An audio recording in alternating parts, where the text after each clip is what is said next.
All right, guys, we're gonna go ahead and compare two different types of belts today. All right, one being the new Agilite Battle Belt, and the other one being the Blue Alpha Belt.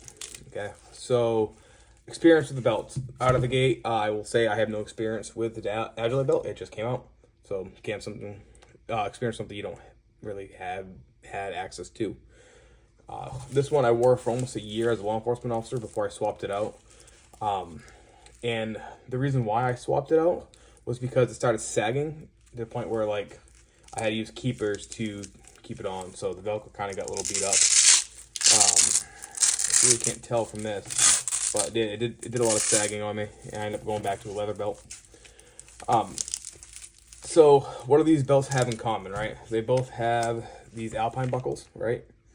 As you can see right here, little alpine buckles. The Agilite belt is incredibly smaller, so that's cool, but it doesn't really make a difference.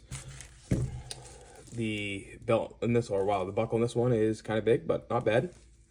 They both come with D-rings, which was weird to me because Agilite originally said that they weren't going to sell them with D-rings. They said it would be an add-on option you could pay more for. I didn't pay any more for the D-ring I got, but both come with D-rings. I don't remember if I had to pay extra money to get the D-ring. You can tell a little bit of use with it. So two different things about these D-rings is how they're attached, right? This one clearly is attached by this little Velcro tab. Boom. This one is just kind of hanging out, which is cool. You know, nice and rigid. Ain't gonna like flop around on you.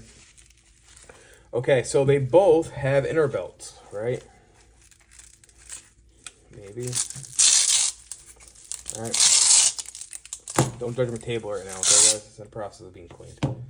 So they both have inner belts.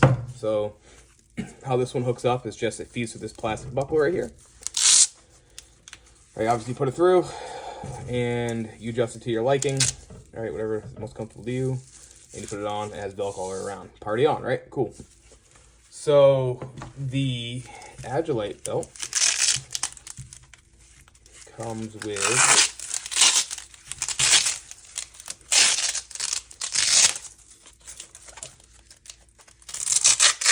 takes a little bit more to take it off, as you can tell. All right, so it comes with the same kind of setup, right? Velcro almost all the way around. Instead, these two magnetic pieces that kind of clip onto this, which make a snap noise, kind of locks right into place, right? Has one of the exactly kind of like the same idea where you feed it through a ring, right? And then you feed your belt through. Big difference out of the two, really, you're gonna see. Well, actually, there's a couple differences. One, this belt has that plastic in it, kind of keeps it a little bit more rigid. This one does not at least have it visible. Not that it's not too rigid, but I found that my sagging came from this. Didn't last too long. But this one's a little bit more rigid. The little buckle through is, this one's made of metal, where that one's made of plastic, right? So this one kind of just runs, get off that. This one kind of just runs through, right? And it kind of stays there. If you gain weight, lose weight, like I fluctuate. Not that I ever ran out of space, but you could run out of space with this. Agilite is the same story, kind of, but one thing they also offer is they offer a little bit of elasticity in here, so it kind of stretches on you a little bit when using it, which is not horrible. You can almost feel it, but also it kind of leaves room for this extra piece of rigidness. And what you can do is you can feed it through, right, and then you weave it through, and that's how you run it. Right, so I guess I'll show you. To get it to your liking, right? Here's the elastic piece, guys. I was just being stupid a minute ago. I was trying to get it this way. Remember, it doesn't do that. It goes this way. My bad. So you feed it through, right? That's kind of how you do it, right? And then if you sit down to adjust yourself, it does do that little stretch. That's a big win right here from Agilite, in my opinion, because definitely it's nice to have that flexibility. Let's see. I think we're done comparing the inners, so let's kind of move them off to the side. Let's look at this belt. So,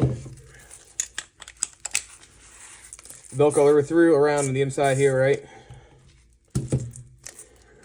One of the things that I kind of found out was a butt pain from a Blue Alpha, which again, I love Blue Alpha. I legit own 3 different versions of this belt, okay? Different colors. So I'm not dogging on this belt at all. One thing I didn't like about the belt, though, is when you get it to your size, you can kind of like roll it in, right?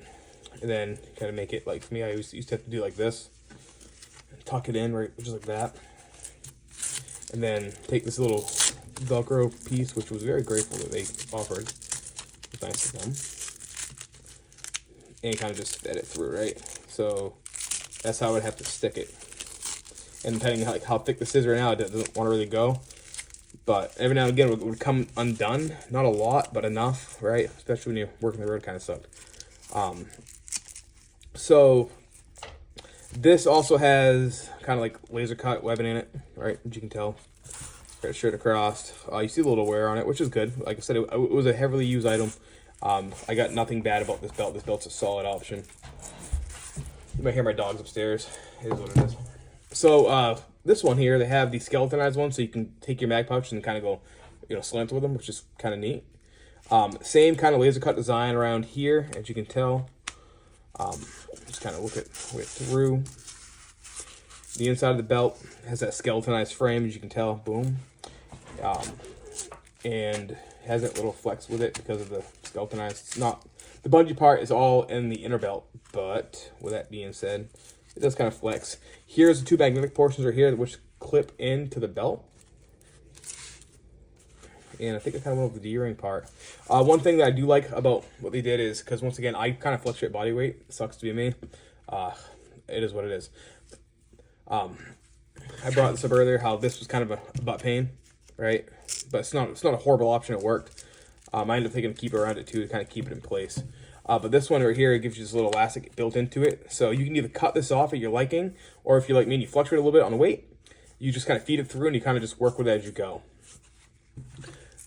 I would say that real estate option, this has a lot of real estate right up till here, until you have to adjust it to size, and then you kind of lose that real estate for you to put things on. Then you have to use it like a regular duty belt. Watch me struggle. Just kind of show you. So eventually you kind of run out of room, right? Agilite claims that they have a way to defeat that, but I haven't quite got a chance to figure it out. Like I said, this is my belt setting right now for my girthy ass. So they even like I said, even if they don't have this, they do have the skeletonized frame, so I not the end of the world regardless. So we'll end this video with just kind of talk about price points, right? So this belt right here, as it sits, is $184. I don't know if I said it earlier, but $184 out of the gate. For multicam, it's like $170 for not multicam. This one's around $150 plus a little bit more if you want multicam. Both, really, if you guys are belt hunting, both are great. Both belts will do what you need them to do. Like I said, I used this belt for a long time. Beat it up. It went through a lot with me.